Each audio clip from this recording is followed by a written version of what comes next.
Эфирден алықлар вақты студияда Алсун Риева исәмісіз. Бүгінгі шарылышының түп темалары. Бүтінісі шул қадар біле істе болып, мұндай күнні шошында келмеші қолып болмай. Фажиғалы иртеге 85 ел. Әлмет халқы Бүйік Ватан соғышында хәлек болғанларны еске алды. Әнилер миңа қой вақытта әйтәләр, біздің балалар үсіп шыққан шығына эшләгез инде сираппа пенсияға китмәгез инде дип сорыйлар. Ок халатлы фәрештәләр. 21 июнь медицина хезмәткәрләре көне. Біз патриотизм белән аларны үстерәбез. Төкле аягың белән Ариана. Ознакайлы Рәхимовлар өйенең яме дагында арта.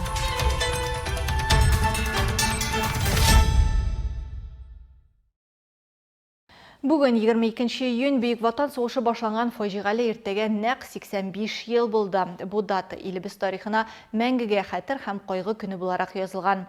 Бөтен ил белән бергә Әлмәт халкы да сугышта хәлак булганнарны искә ала. Солдатларның батырлыгына һәм тылдагы халыкның ныклыгына хөрмәт күрсәтә. Кичә Әлмәтләр хәтер шәме бөтен Россия акциясенә дә кушылды. Мәңгелек ут мемориалы янында Совет халкының батырлыгын 1 минут тынлык һәм йөзләгән шәмнәр белән искә алды. Весна придет, улыбкой озаряя просторы зеленеющих полей. Раскинет ветви роща молодая, в саду рассыплет трели соловей. Кичке 9 ярта Мәңгелек ут мемориалы янында тарихның иң куркыныч сәгатьләре, сугыш еллары турында шигырьләр яңгырый. Алар үзенчәлекле, шул чорның авырлыгы турында искә төшерүче атмосфера тудыра. 100 раненых она спасла одна и вынесла из огневого шквала. Водою напоила их она, и раны их сама забинтовала.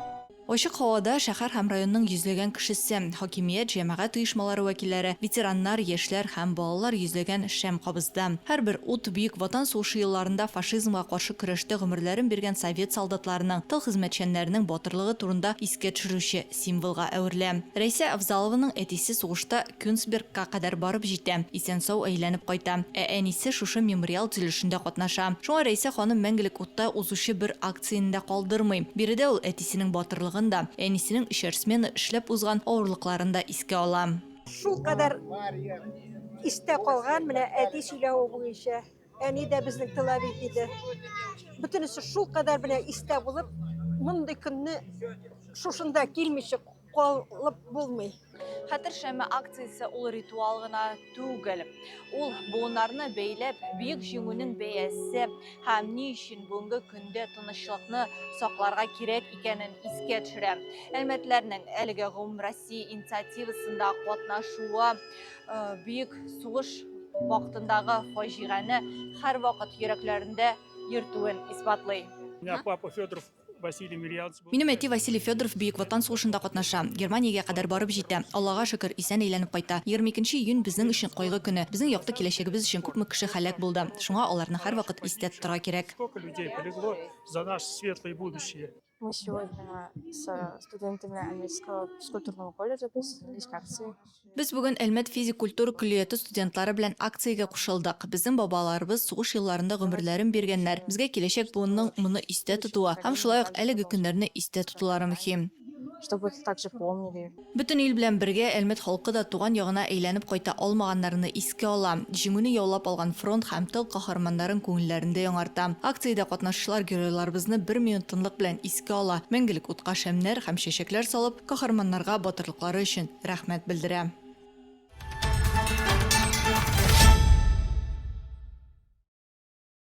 Бүген Яршалыдан Татарстан ветераннары һәм яшьләре тынычлык, дуслык һәм хезмәттәшлек юллары 9-нчы халыкара автойөреше старт алды. Чарага Әлмәтлеләр дә кушылды.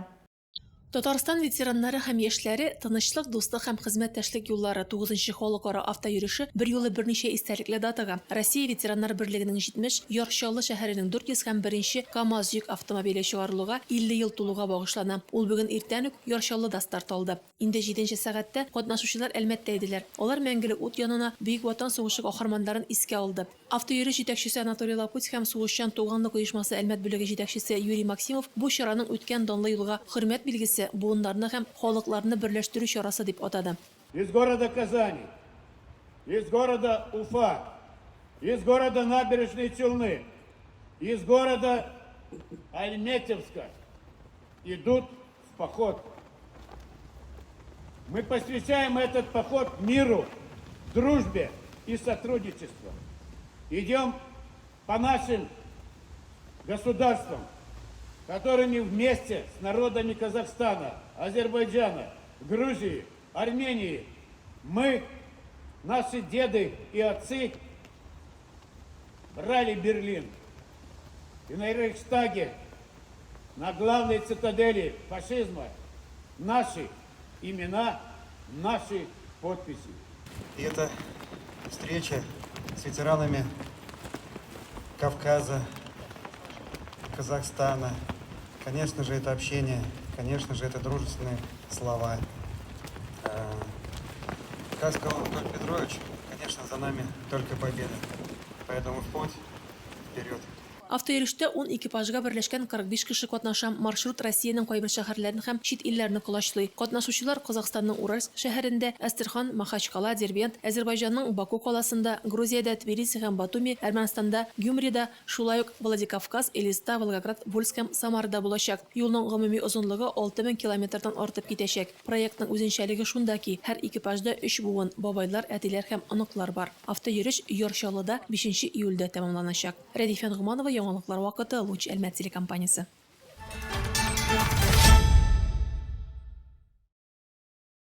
Бөгелмәдә хәрби хезмәткә чакырылучылар көнен билгеләп үттеләр. Яшьләр сараенда ватанны саклаучылар сафына чакырылуга багышланган тантаналы кичә булып узды.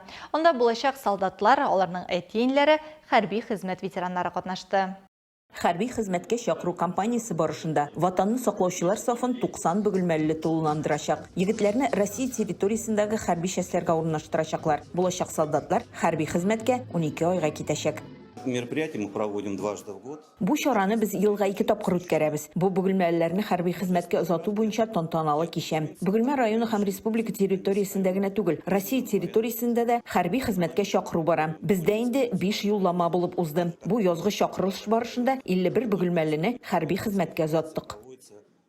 Хәрби хезмәткә чакыру кампаниясе быел 1 гыйнварда башланган. Ул 15 июльдә тәмамланачак. Бәйрәмдә Казаннан контракт буенча хәрби хезмәткә сайлап алу пункты вәкилләре, һава десанты гаскәрләренең 104-нче дивизиясе һәм 27-нче дивизия вәкилләре, шулай ук Россия Федерациясының оборона министрлыгының Африка корпусы вәкилләре катнаша.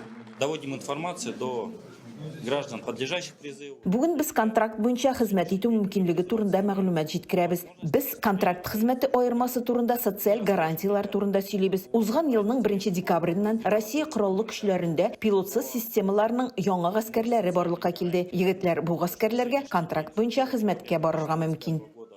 Булачак солдатларга җылы теләк сүзләре белән администрация җитәкчеләре мөрәҗәгать итте. Алар егетләргә батырлык, тәвәккәллек һәм ышаныч теләп калды. Чараның мәртәбәле кунаклары бөгелмәләрнең әти-әниләренә шифлыкка алынган хәрби частьтә уңышлы хезмәт иткәннәре өчен, шулай ук хәрби хезмәткә чакыру кампаниясе кысаларындагы чараларны үткәрүдә ярдәм итүчеләргә грамоталар һәм рәхмәт хатлары тапшырдылар. Концерт программасын Яшьләр сараеның үзешчәннәре әзерләгән.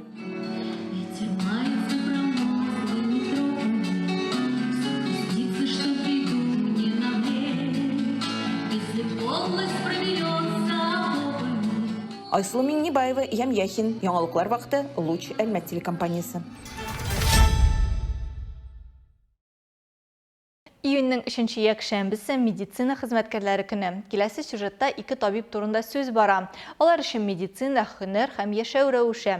40 елга якын гомерен балалар сәламәтлеген тикшерүгә багышланган Ләйсирә Шәрәфетдинова һәм зур медицина династиясенең бер өлешенә әверелгән яшь отоларинголог табиба Асилә Даутова.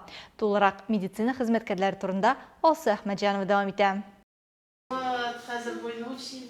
Ләйсирә Шәрәфетдинованы бүген Урсалда яшәүче балалы гаиләләрнең һәрберсе белә һәм таный. Чөнки ул 20 ел дәвамында бер урында хезмәт куя. Урсала участогында шәфкать туташы булып эшли. Аның эш көне прививкалар, тикшерүләр, әниләр һәм әтиләр белән әңгәмәләрдән тора. Әле мин психолог та ди ул үзе. Куркып калган сабыйларны тынычландыра һәм уртак тел таба белә. Күпчелек ата-аналар өчен Ләйсирә Тәлгать кызы шәфкать туташы гына түгел, ә гаилә табибына әверелгән. Эшем ошый, балаларны яратам.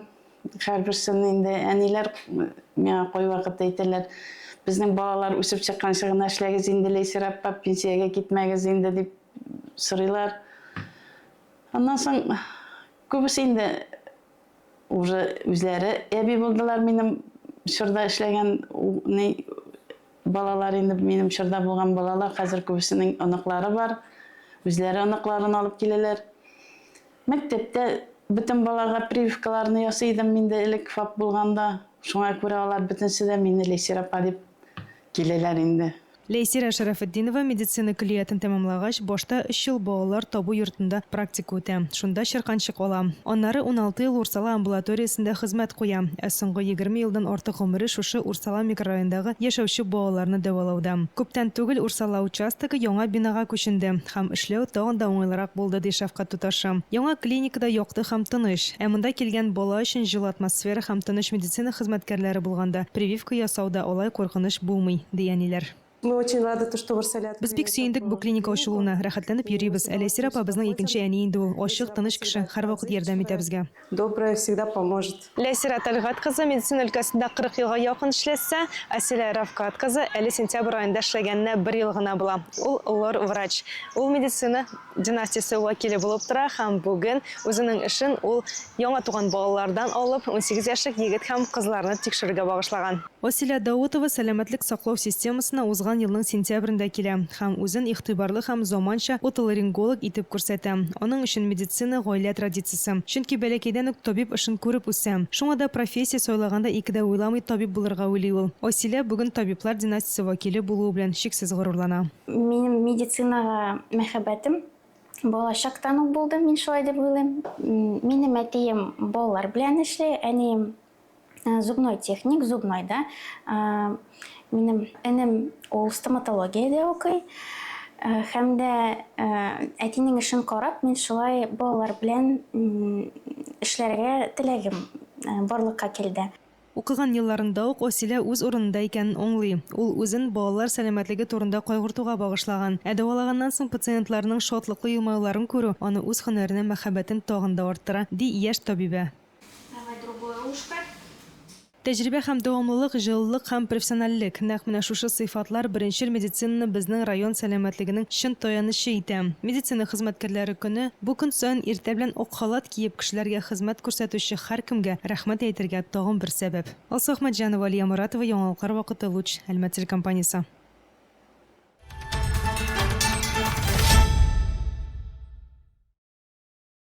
Гаиләдә бала туу зур шатлык. Азнакайда Раимбой һәм Олеся Рәхимовларның 8-нче булып туган сабыйын өенә тантаналы озату чарасы узды.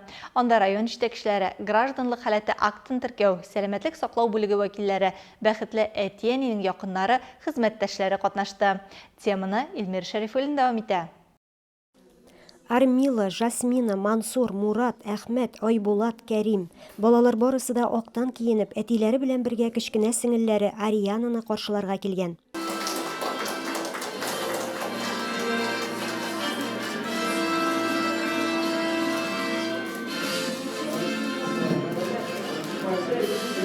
Гаиләгә сабыйның беренче документы туу турында таныклыкны район башлыгы Марсель Шайдуллин тапшырды. Это такое большое счастье, вот они все здесь, такие все красивые, все нарядные, молодцы, вы пример для всех нас. Җитәкчеләр билгеләп үткәнчә, Рәхимовлар гаиләсе районда зур хөрмәт казана, ана даны медаленә ия. Аларның балалары шундый актив, бүтін җәмгыять эштә катнаша. Алар безнең Азнакай гаиләләре өчен бер үрнәк булып торалар. Әле менә бүген дә бер-берсенә алар күзләренә генә карап торалар. Шундый матур гаилә, аларга күз тимәсен, субханалла. Шушылай күп балалы гаиләләребез артсын иде. Рәхимовларның гаилә башлыгы Раимбой Азнакайның җылылык җилтәре предприятиесендә хезмәт куя. Ул хәрби хәрәкәтләр ветераны, балалар да патриотик тәрбиядә үсә. Без бик тату зур гаилә. Безнең балалар шөгыльләнәләр. Берсе художественныйга йөри, берсе скрипкага йөри. Безнең татар милли спортыбыз көрәш белән беренче урыннар алалар. Без патриотизм белән аларны үстерәбез. Әлеге чара гаилә милли проекты кысаларында узды. Аның максаты балалар тәрбияләү өчен шартлар тудыруга юнәлдерелгән. Илмира Шәрифуллина, Алмаз Иксанов, Яңалыклар вакыты, Луч, Әлмәт телекомпаниясе. Hürmetli tamaşaçılarımız, Яңалқа чыгарылышының туры трансляциясын сіз ВКонтакте социаль шилтеріне кіріп, Лучелмет түркімінде сәғат кешкі 7-де қарай аласыз. Біздің ең қызыклы сюжетларыбыз да ресми аккаунтларыбызда орнаштырыла. Бүгінгі чыгарылышта шулар иде. Мин Алсынуриева һәм монтаж операторы Булат Усманов. Сезнең белән саулашабыз. Исән сау булыгыз.